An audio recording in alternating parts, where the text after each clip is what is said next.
উত্তর কোরিয়ার নেতা কিম জন উন আবারও শিরোনামে। এইবার ট্রেনে করে সীমান্ত পাড়ি দিয়ে চীনের পথে পাড়ি জমিয়েছেন তিনি। এবারের সফর কেবল কূটনৈতিক নয়, ঐতিহাসিকও বটে। দ্বিতীয় বিশ্বযুদ্ধে জাপানের আত্মসমর্পণের ৮০তম বার্ষিকী উপলক্ষে আয়োজিত এক সামরিক কুচকাওয়াজে অংশ নিতে যাচ্ছেন তিনি। এই মঞ্চে প্রথমবারের মতো একত্রে উপস্থিত থাকবেন কিম জন উন, চীনের প্রেসিডেন্ট শি জিনপিং ও রাশিয়ার প্রেসিডেন্ট ভ্লাদিমির পুতিন।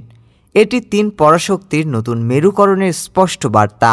সফরে কিমের সঙ্গে রয়েছেন সামরিক ও রাজনৈতিক ঊর্ধ্বতন কর্মকর্তাদের একটি শক্তিশালী প্রতিনিধি দল। দীর্ঘদিন ধরে আন্তর্জাতিক মহলে একঘরে থাকা উত্তর কোরিয়া এখন ধীরে ধীরে নিজেদের কৌশলগত অবস্থান শক্ত করতে চাইছে। এই সফর বিশ্ব রাজনীতিতে উত্তেজনার নতুন মাত্রা যোগ করতে পারে বলে ধারণা করছেন বিশ্লেষকরা। ডেস্ক রিপোর্ট, আজ বার্তা।